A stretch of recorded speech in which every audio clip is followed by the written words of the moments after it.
زمارونو اسلام ښځې ته ډیر حقوق ورکړي دي او کته وی چې زه نه منم نو راځه په دې کفري ملکونو کې وګرځېږه ښځو ځانونه په مزدوریانو باندې مړه کړل مړه بلکې واقع ده یو زمونږ د علاقې یو مسلمان دا تللی و دغه یورپي ملکونو ته و یورپي ملکونو ته چې لاړم یو ډاکټر ته ورغلم بیمار شوم دی وخت کې وایي ډاکټر ته رنګ راغی رنګ ورته راغی کال ورته راغی چې ستا پلار چې دی دا مړ شو و هغه ورته ویل چې زما اکاونټ نه پیسې کټ کړئ او هغه ته کفن هم واخلئ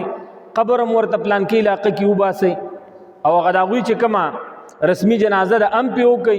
او چې څومره خرچه لاله زما د پیسو نه کټ کړئ وایي ما دې ډاکټر ته وویل دی کافر ته چې دا څوک و په انګلیش باندې زه پوهېدم ما ته ویل چې دا زما پلار و او ما پسې رنګ وشو چې پلار دې مړ شو و سوچ کوه هغوی به څه حق پلار ته ورکي کم حق به مور ته ورکي کم حق به ښځې ته ورکي کم حق به خور ته ورکي دا خو اسلام دی چې حق پلار ته ورکړی مور ته ورکړی خور ته ورکړی ښځې ته ورکړی لور ته حق ورکړی وی مور ته ویل چې عجیبه خبره ده پلار دې مړ شو نه په جړا شولې نه دې ورته خپله ډیوټي ماته کړه ډاکټري دې پرېښوده نه یې جنازې ته ورلې نه دې ورته کفن ورکه نه یې غسل ته ورلې نه دې ورته قبر وویسته او بس صرف د پیسو مسله و چې پیسې زما د اکاونټ نه کټ کوي زمونږ دغه رواج دی یو بله واقعه درته ویم په امریکا کې 2 کاله په یو عدالت کې یو کیس چلیږي یو کیس څه کیس چلیږي تاسو څه وایئ د مړي کیس نه دی د غلا کیس نه دی د بل جرم کیس نه دی کم کیس 2 کاله چلیږي یو ماشوم دی تقریبا د 14 کالو ماشوم دی د یو سپی ساتلی و او د په کور کې مور ده پلار هم نشته نور رونه هم نشته خویندې هم نشته په کور کې دغه ماشوم اوسېږي او دا مور یې اوسېږي نو دې ماشوم سپی ساتلی و دا به چې د سکول نه راغی نو سپي سره به یې لوبې شروع کړې سپی به یې په صابون باندې ولمبه او صفا به یې که بیا به یې وچ که بیا به یې پې سپریګانې وکړي سپي ته به یې روټۍ واچوله خوراکې به ورته واچولې سپی به یې غېږ کې واخېسته پارک ته به لاړه ګرځېده را ګرځېده به نو مور چې ده د دې یو خواهش د انسانه ده چېرې زما دا زوی ما ته پاتې شوی دی او دا به زما د سترګو یخوالی جوړېږي دا به زما په کار راځي زما عزت به کوي دا مور په دې تنګه شوه چې دا خو اړو ما ته سلام نه کوي زما د روټۍ اړو خیال نه ساتي زما کمرې ته راځي نه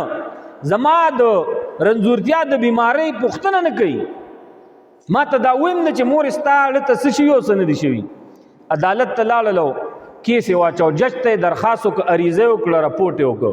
جج صاحب زما دغه زوی چې دی پلانکې نومي پلانکې یونیورسټۍ کې کالج کې سبق وایي دا زما تپوس نه کوي زما د حقوقو خیال نه ساتي جج بچی راوغوښته دا کیس شروع دی 2 کاله یې واخیستل دا څه خبره ده که دا اسلام وی نو بچي ته به یې ویلی وی چې دا ستا مور ده که دا تا ونه بخي ته جنت ته نشې تللی ستا د دنیا او د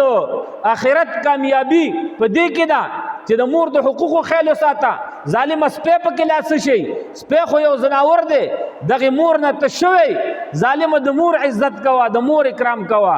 انګریزان دومره بېوقوف دي 2 کاله کیس چلی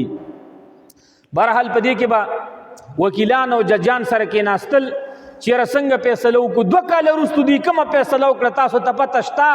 فیصله یې د هغه ماشوم په باره کې وکړه او د سپي په باره کې وکړه مور یې پرېښوده وایي دا ماشوم چې دی دا سپی ده ساتلی دی نو وایي دا ماشوم به د دې سپي خیال ساتي او پروا نه کوي که د مور خیال ساتي او که نه ساتي په کفر کې د ښځو دغه عزت دی خویندو ته ویم ګورې کافران هم دوکه نه کي دا کومو ادارو والا چې ګرځي چې ښځو ته وایي چې رابار شئ او ستاسو حقوق په اسلام کې نشته ای د الله ظالمي